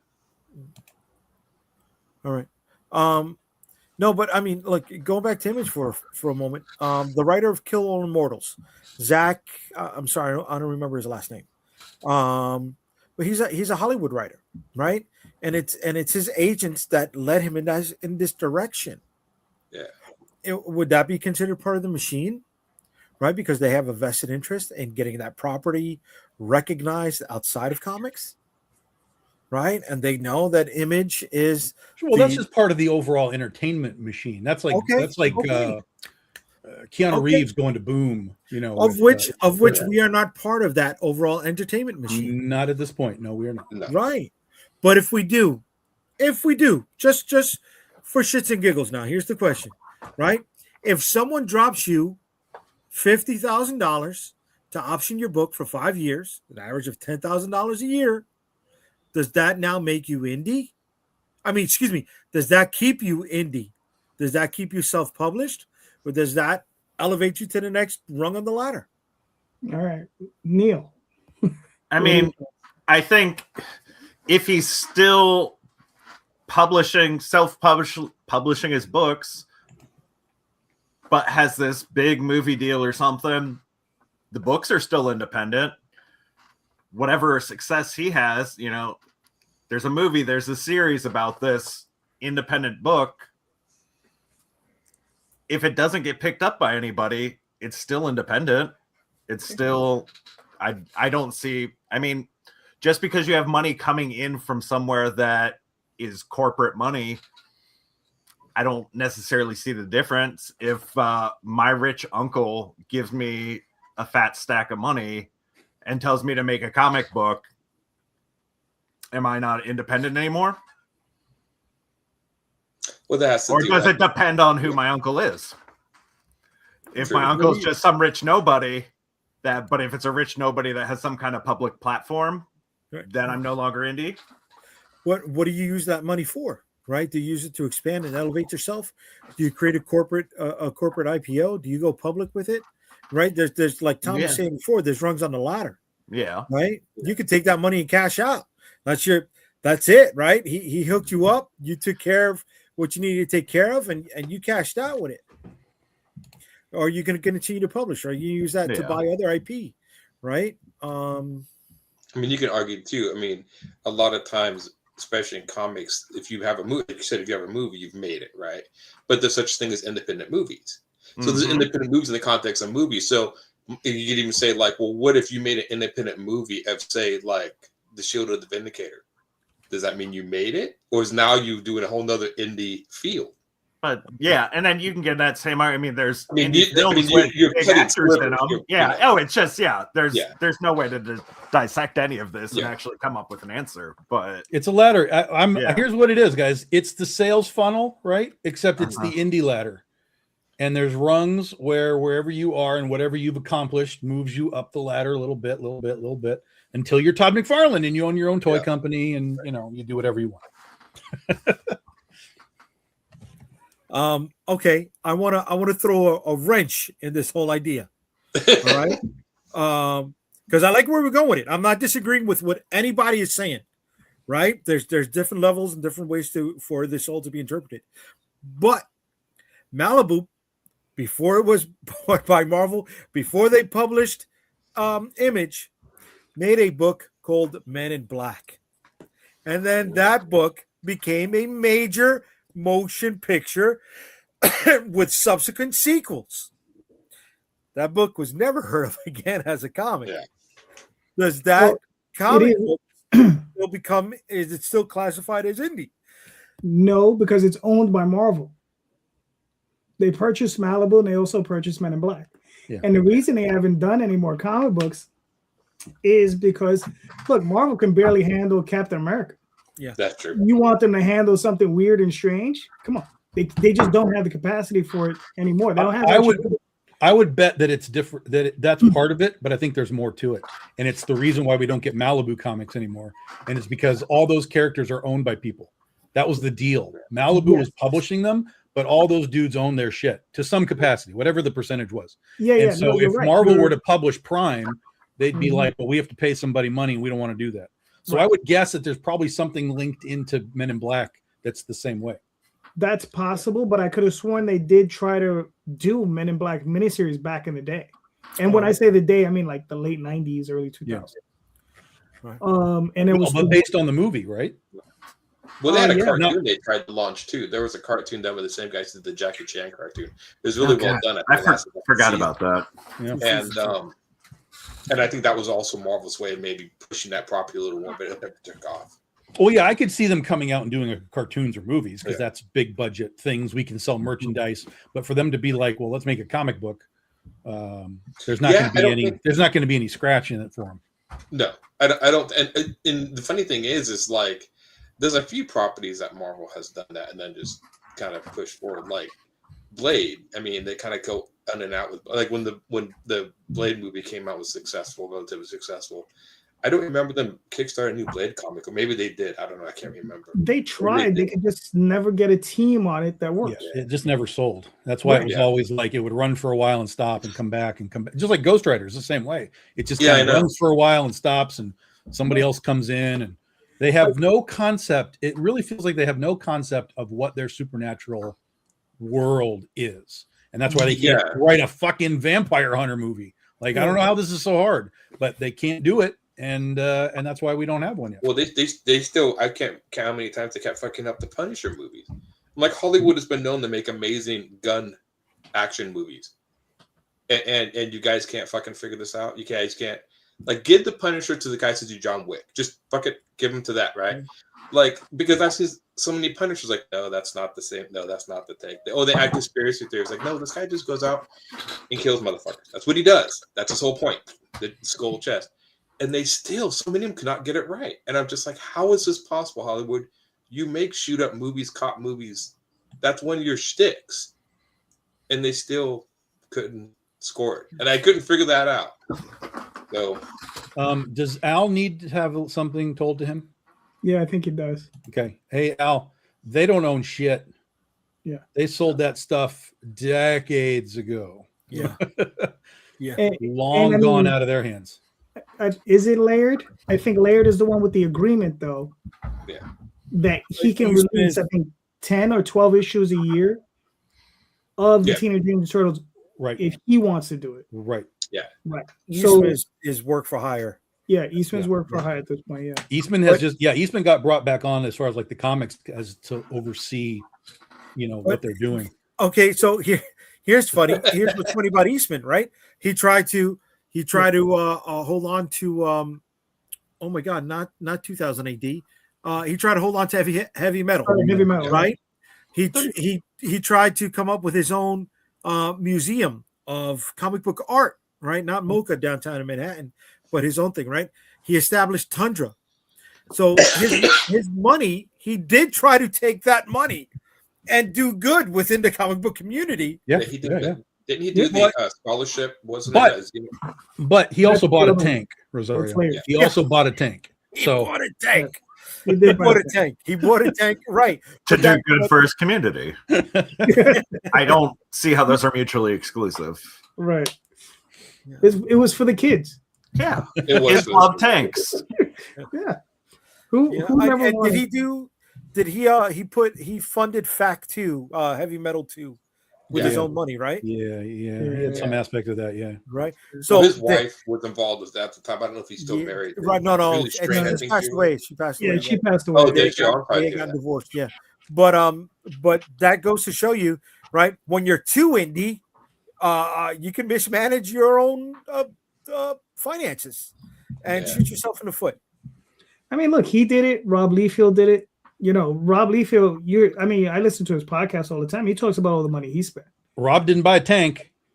You didn't buy No, tank. but he did build the Youngblood spaceship and a For giant. San Diego. Yeah. Oh, I don't remember. Yeah. Oh, yeah, I do remember that. Ah, Yeah. Oh, I remember He like the said Bad there was a- Rock, like cosplay. Yeah, guy. and But, even he said that was the dumbest shit he ever done. on the indie ladder, where is the rung for buy a tank? Is that like top? That's the top. Oh, That's the top, top. brother. That's the so top. if you get a tank, you're done. Okay, Yeah. perfect. Yeah, top yeah, of the yeah. ladder. Is it like a modern tank, or was it like the old World War One tank? I mean, we've got to like figure out what kind of tank we're talking about here. He's got Is it pictures even of it. American? Could be one of those cool, like Russian tanks or something. Who knows? It was probably like the one that Garner had. What was that? A Sherman tank? That movie tank? I'm guessing. it was okay, probably yeah. like- The basic, like- the basic American World War II, the Yeah, Sherman. I'm, Yeah. I'm guessing it was that, but I don't know for Yeah. sure. But I would say if anyone would be inspired by the movie Tank, it would be him. I want a tank too.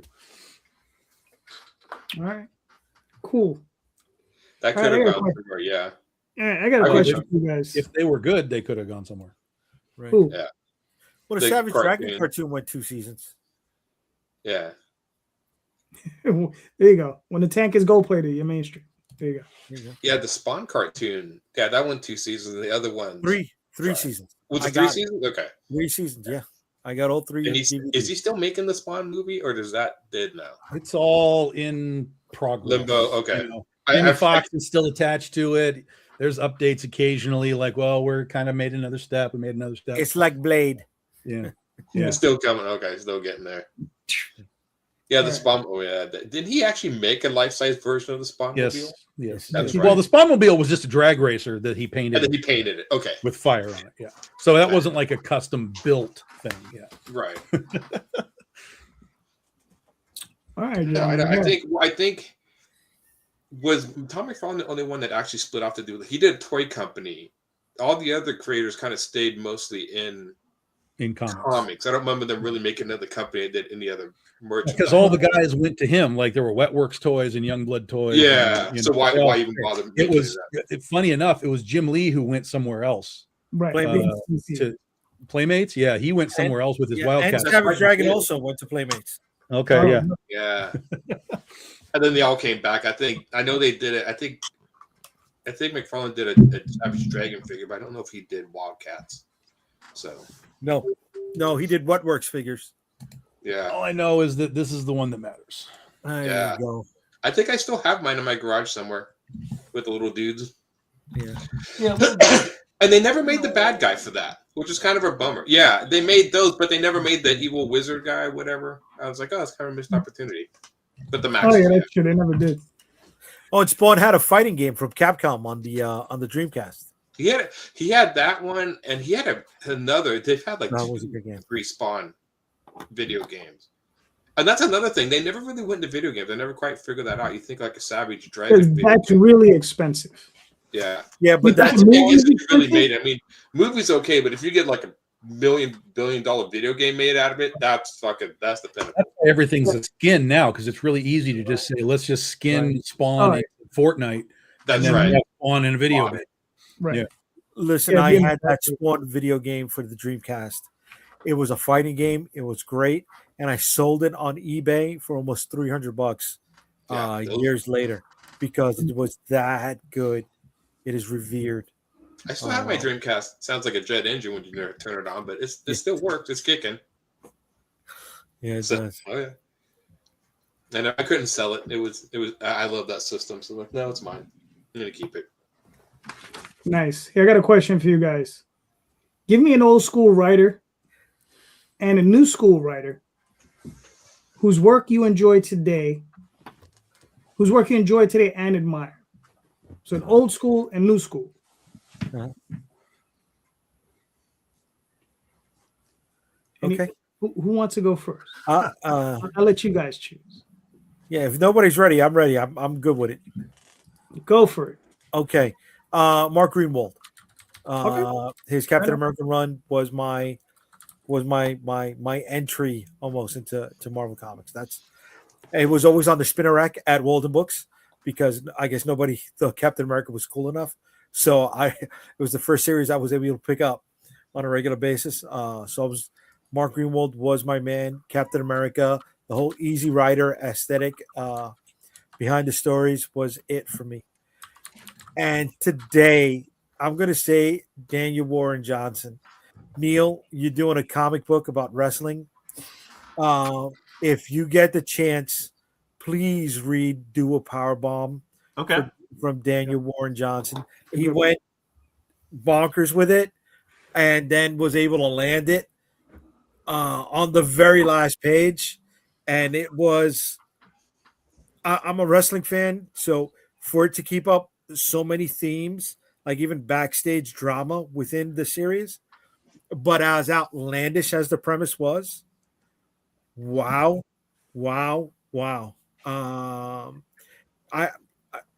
I legitimately cried at the end of the book.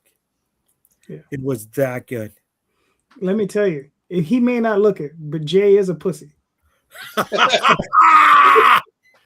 Seconded.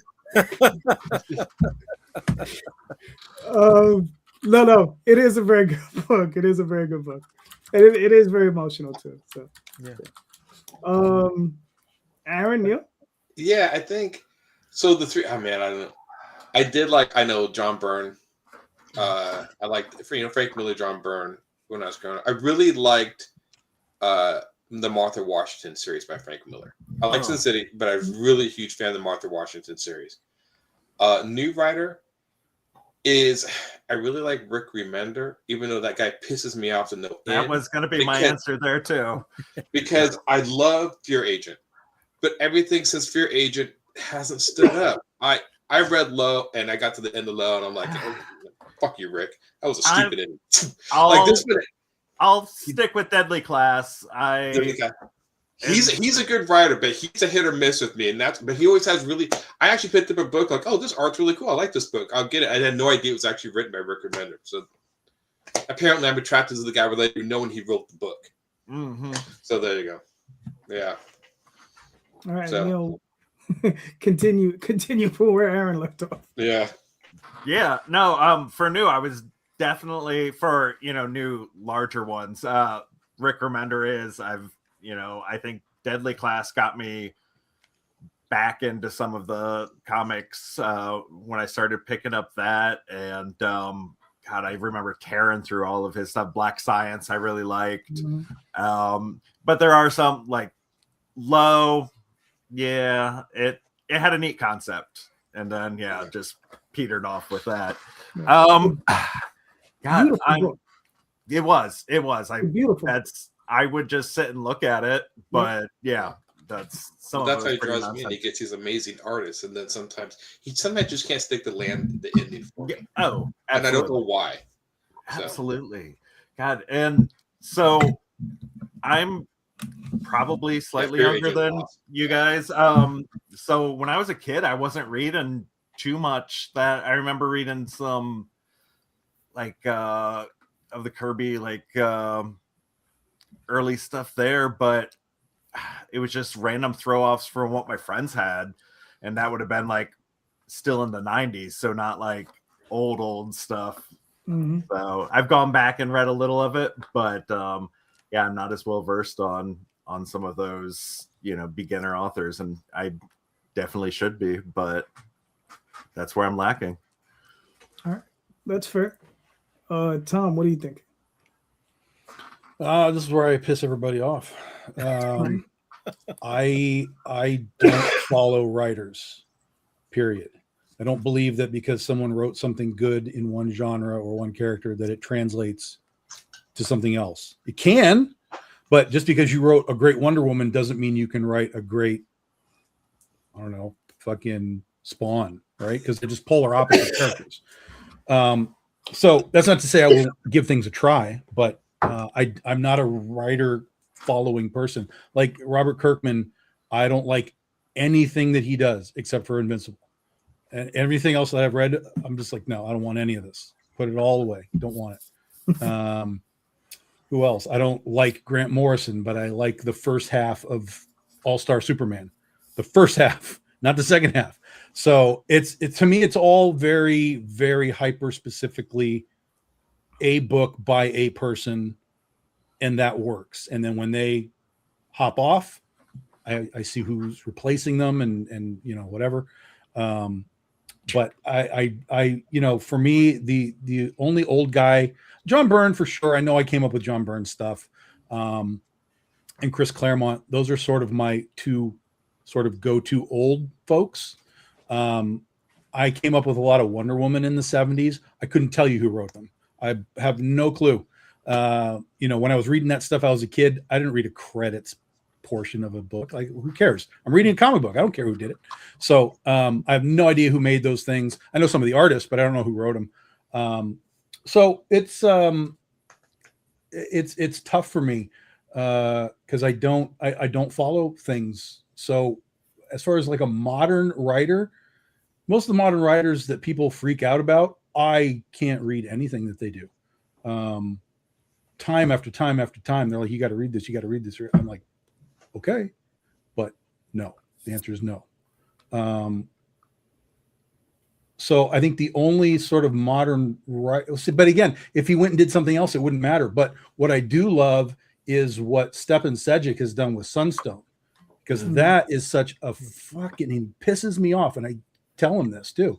Whenever I get a new Sunstone, I'm like, fuck you. Now I have to level up what I'm doing, man, because your characters are so great. Your dialogue is so great. Your storytelling is like right there. Like it's so good every time. And that bugs me because I know I'm not that good every time. Have you read some of his other works? They did a fantasy series too, and I can't think of it now. There's been a couple other and that's my point, right? There's a couple other things that he's done along with his wife too. And they haven't, for whatever reason, it just doesn't land for me.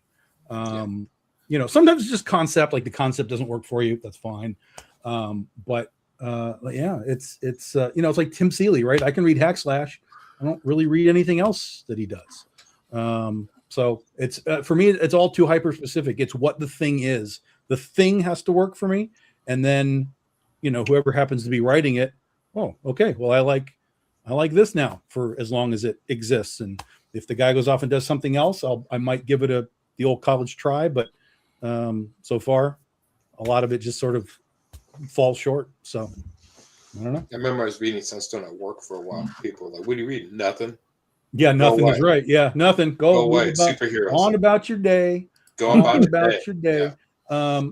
Here's, I guess, maybe the only guy so far that I could jump around, but he does the same thing all the time, is Adam Warren, right? So he did the Dirty Pair books, he did Empowered, he did the Bubblegum Crisis. But that's all the same genre. So it makes sense that if I like that, I'm going to like the other things that he does. He did some stuff with Gen 13, you know, for a long time. Oh, yeah, he did. Yeah. So, you know, that's not peak for me, but it's like, it's okay. Cause it's still in that, you know, that type of character world. But yeah, I don't know. All right, that's fair. I'll go with some names I don't mention as much. So for an old school writer, James Robinson, for Starman, okay, because I think his Starman run is as good as Alan Moore's Swamp Thing run and Frank Miller's Daredevil run. I think it's on par with those two series. you know, and I think it's as good as either one of those. And if you haven't read it, I would suggest it. The modern one, and I only say this because I only started reading his stuff within the last 2 years.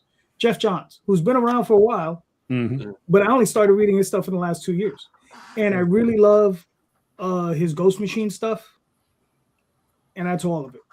I haven't read a stinker yet. I've been enjoying all that stuff, and I've been reading his Green Lantern, like out of the compendiums, like thick monster books. I've been reading those, and I've been really enjoying those. This is older work. I don't think I'll ever get to Flash because I just think Flash is a stupid fucking character. Oh wow! Interesting. I see I can't. Characters, and I'm like, no, no. I just listen. I mean, when I read the stat that he can move like 1,000,000 or trillion times faster than the speed of light, I was just like, no. That technically, he can be everywhere all the time. That's how fast he moves. Yeah, we've definitely reached a point with a lot of these characters where they've reached sort of these supreme power points. And it's been evolution. You know, it wasn't like this is how they were created. It's evolution. Right. And I think that's the fun of the characters is watching them evolve and, you know, finding new ways to use the powers and, you know, all that kind of stuff. I think that's great. But you do eventually, in continuity anyway, reach a point where it's like, Jesus Christ.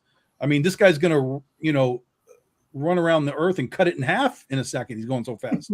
Like it's a little bit crazy. Yeah. Well, Wolverine was that way. I remember in the X-Men, he got shot in the stomach, and they said in one of the, I think it was the Fall of the Mutants, that it usually takes him an hour to heal from a gunshot wound. Right. And then I think one of the issues, he actually resurrected from like a cell. One cell of him like regrew himself. I'm like, okay, I'm done. That I like superheroes with limitations, but if you're doing that, I'm just like, okay, he can't be killed. Got it. Then what's the stakes in this? There's no stakes. Right. So, I mean, and with Flash, if he moves that fast, there shouldn't be any crime. There shouldn't be any war. There should be nothing. Like there should be no wrongdoing on the planet because he can always watch. Yeah. You would never have a moment of privacy ever in your life because the Flash would always be there.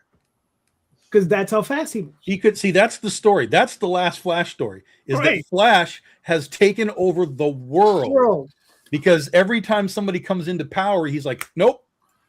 Or he just becomes like, Santa Claus. An Amazon company and make billions doing that. Just deliver all your packages like that. Yeah, it's hired by Amazon. Yeah, that's great. Yeah. That's amazing. Yeah. I mean, it'd be kind of weird if you got it from the toilet flushed on its own because the Flash stopped by to flush the toilet for you. So I mean, that's a little weird. But it could happen, right? But it could happen, yeah. But that's what I'm saying. It's like you said, no stakes. There's no stakes. Yeah, I know. Right? So, yeah, it's just crazy. But I don't know. Jay's gone. Tom, you got another question? Probably not. What does that mean, Tom? I don't know what that means, Tom. I don't either. I don't know what that means, Tom. At least ask a question about Laser Blast, something. I mean, I could do that. Oh, I'll tell you something. You got to see this. You got to see this. I'm gonna have to send this to you, and then you're gonna have to put it up. Because when I saw this picture, I was like, this is what we have to do. This is now my goal in life. Hold on, I got to get it off my phone here. It's probably a picture of a tank. No. I'm going to leave that for the turtle folks to worry about. They're getting their tank. He didn't get a turtle van. You think that would have been like a no-brainer, right? Get a carbon copy of the turtle van from the cartoon. Yeah. Well, my understanding is that they weren't big fans of that stuff. I don't think they were either. No, they weren't. Yeah, that was all Nickelodeon or not Nickelodeon, but whoever it was that was making them. Yeah, they weren't big fans of Cowabunga and that sort of stuff. Yeah, I think they're a bunch of like old 80s heavy metal dudes. Yeah, I didn't see that stuff, really connecting. Okay, I sent you a picture on Facebook. So for those that don't know, when you're on the JD Rosario show on Fridays, we talk a lot about Laser Blast from time to time, but Friday was like a deep Laser Blast period. And I was on Facebook a couple of days ago, just scrolling, and this picture came up.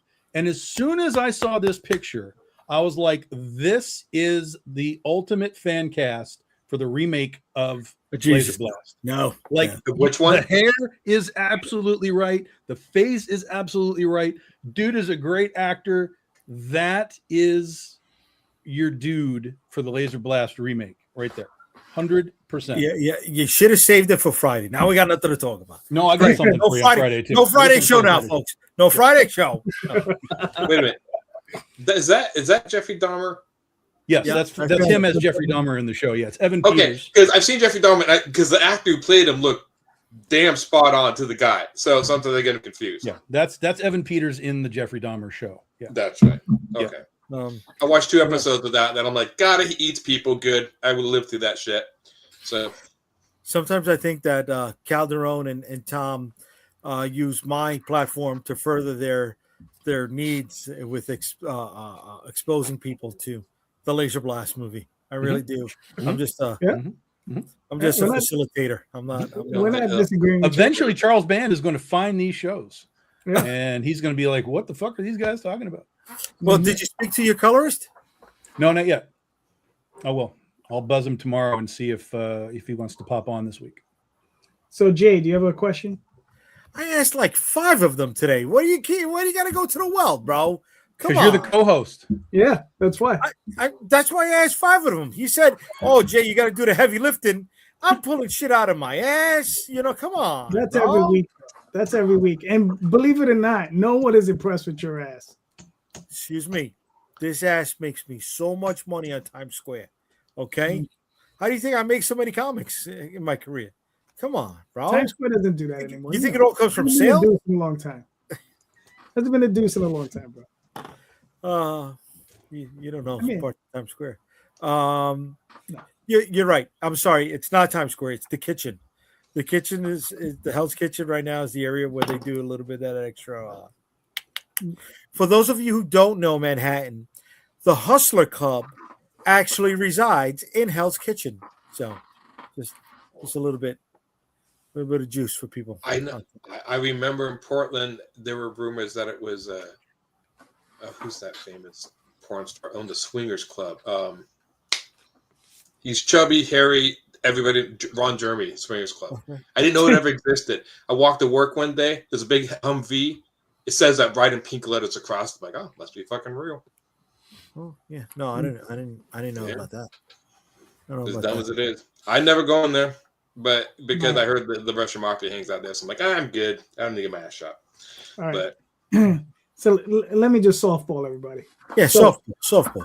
There we go. We'll go to softball round.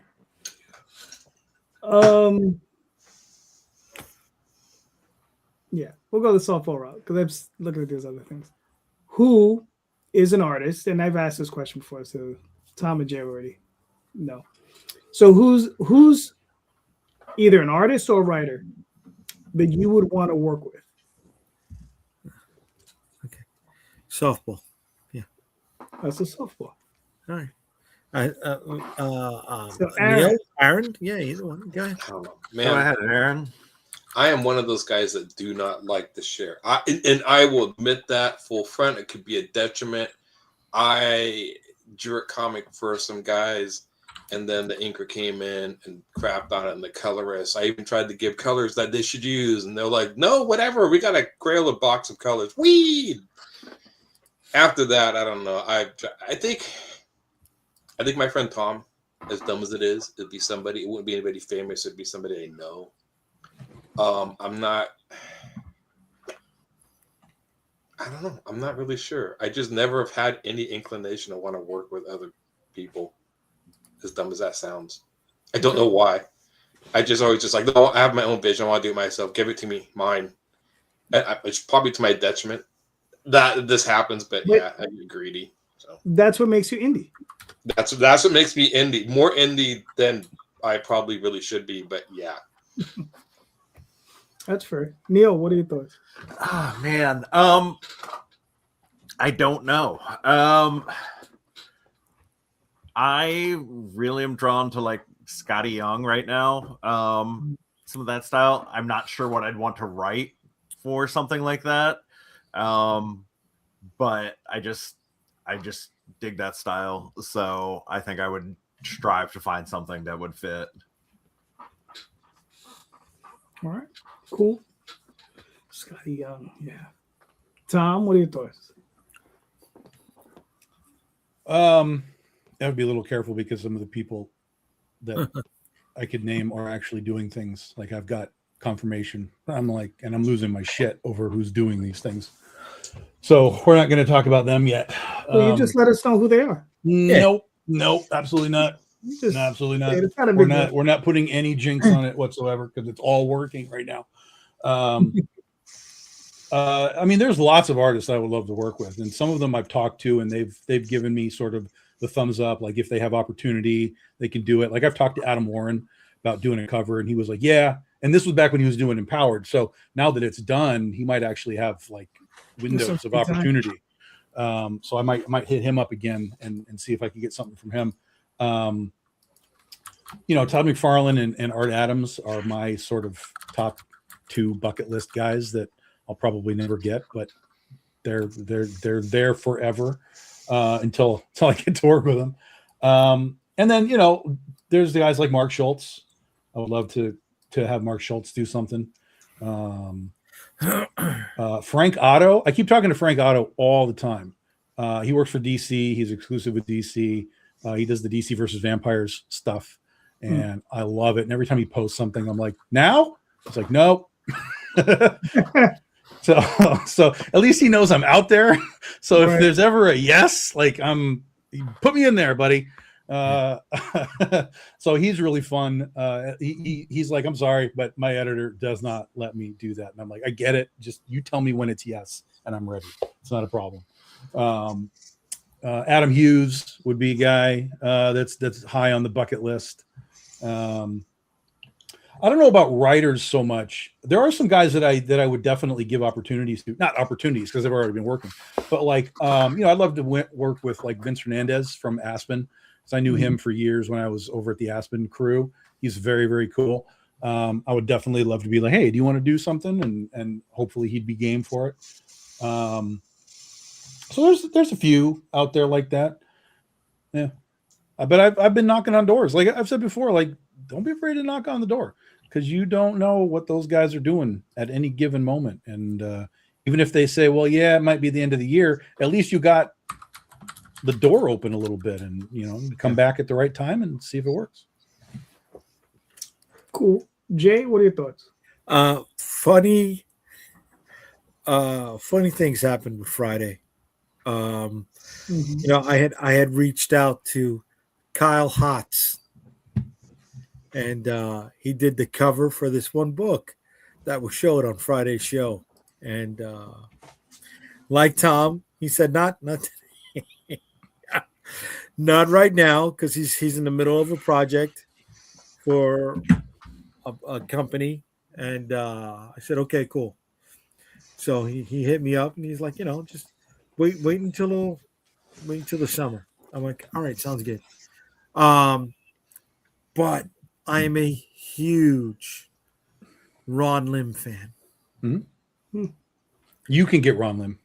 I want Ron Lim. You can get Ron Lim. Ron Lim Silver Surfer is my Silver Surfer.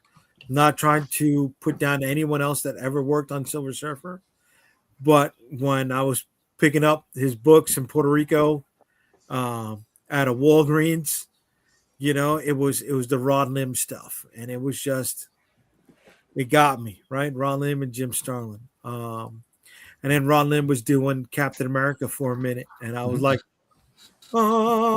you know, he was for me, he was Ed McGuinness before Ed McGuinness. You know, he was the big, bulky hero artist. But Ron Lim Silver Surfer is the epitome of the Silver Surfer to me. If he has any interest in what you're showing him, you can get Ron Lim. Yeah. I would kill for Ron Lim. Knock on the door. Yeah, I don't think you'd have to kill for him. Just make sure you show the body around them to prove that you've actually killed for him. That way, he'd be more willing to accept you. Well, I gotta be asked for the sacrifice first. Then I go. You don't want to be preemptive. You don't want to wait. Yeah, that's right. You know? Do I cut here, Ron, or take the heart out? Like, how do I do this? Right. How do I satisfy you, Dark Lord? He might just want the liver. The liver, yeah, right. He just probably want to learn. That's all. I think one of the guys I'd want to work with is Jerome Opina. Okay. That's a great answer. Yeah. I mean, I I don't know really who- like Seven to Eternity. Mhm. Oh, okay. All right. Fear Agent. Yeah, I just bought that book. That he's the artist. Yeah. Yeah, the artist is fantastic in that. Again, that's why I recommend it. Always drives me. Ooh, pretty. Yeah, he knows how to pick them, man. He picks great Yeah, he art. does. Yeah. You know. No, that book's beautiful. All right, gentlemen.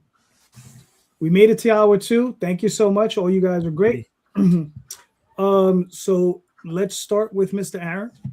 Where can we find you in your work, sir? Pretty much Facebook. I do a little bit of Instagram, but I'm not falling off there. I'm horrible at social media. I just like to read it. I literally, maybe because of my age, I forget the post. I just literally forget. I'm just like, am I supposed to post? I'm supposed to post shit in this. But then you can see me at Humphres Illustration. Put that in, you'll get bigger until you get my website. My website has more of my work art. What I do a lot of motion graphics and stuff, so there's a lot of that on there. You can see my comics on there, but then you go down and look at my storyboards and all my other stuff I've done for companies around the globe. So may not be exciting for comic book people, but it's there. So All right, cool. Neil. Where can we find you in your work, sir? Yeah, all my stuff is Neil Moherman or Neil Moherman Comics, Facebook, Instagram, Blue Sky. Oh, yeah. And it's Moherman. All right, cool. Tom, where can we find you in your work, sir? BigDogInc.com. Get comics, back issues, trade paperbacks, whatever you need. And then Saturday at noon Eastern time, we launch the new Legend of Oz book. Very nice. Mr. Rosario. UnstoppableComics.com. You'll find all my social media links on the website. Then Friday nights, Comic Book Streamland with this guy and with this guy. We bust each other's chops. We talk about what's going on in comics. Sometimes we bring up this classic cult fucking movie that I really hate talking about. But these guys keep feeding into it. You know, I really got to ask, did you guys really like it, or do you guys really just like to Jay, dig me? I'm going to tell you this again. At no point in any of these discussions have any of us said, this is a great movie and you got to watch it. No, you said you got to watch it. You No, both said never, you got. never, I never wanted to. ever has this been said that you have both to watch said this movie. You got to watch No, it. this all said, came hey, out from me It's on simply Amazon. asking, Jay, you got to hey, see it. does anybody remember this movie? Because I was like by myself remembering this movie. And then some people were like, yeah, kind of. And other people were like, nope. And I was like, all right, whatever. And I told them about what the movie was. It's this and this, and it's got aliens and whatever. And at no point did I say, run to your television and see this movie, because I know better. You know what? I'm going to say this. If not both of you, definitely one of you said you need to watch it. Okay? And I would say if anyone, it was Marvin. Marvin may have said it. That's a possibility too. One of you motherfuckers made me watch it. No. Nobody made you watch it. You we mentioned the movie. You made me watch it. You said, "Hey Jay, it's free." And everybody knows my favorite price is $3.99. So I turned it on because I paid for Amazon, and I got to get my dollar per view per monthly payment down. I like the comic more because there's a lot going on in the comic. You guys talk about JD's, like, here's JD's comics, here's Laser Blast. Now Laser Blast being the epitome of the standard, then the comparison goes. Dude, I wanted to get into this whole episode about gatekeeping. People don't let you, who talk shit about your books. And the most of the episode, 90% of it was talking about this fucking show, this movie, and Frick and Frack, each one opening each other with laser blast memorabilia that they had. It's like, and one more. You know what I'm saying? I was like, the joke has come to a point where I want to bring any of the creators who worked on either the comic book or the movie on Friday night. We just fucking have to, you know. If we get the producer, I'm just ending the fucking show. I'm just gonna let you know right now. There's no way we're topping that son of a bitch, because this has been a buildup for more than a year. Mhm. Anyways, if you want to have fun, be a fly on the wall, bullshit with us, it's BarCon without actually having to go to the con. But BYOB. Friday nights, YouTube, comic book streaming. All right. Very nice. You can find me on Facebook, Twitter, Instagram, all those different places. Here on YouTube, just about every Sunday night, with these fine gentlemen, and other fine gentlemen, and sometimes a lady. But please, everyone, check out the show notes. In the show notes are links to all of these campaigns and all of these creators' works. Please click on those links, buy those books. All these creators, they're impassioned creators. They're all doing great books. Please click those links, buy those books. These creators deserve your support. All right. So thank you so much, everybody, for being here. And don't forget, read more indie comics, especially ours. Have a good night, everyone. Thank you. Night, everybody. Taylor.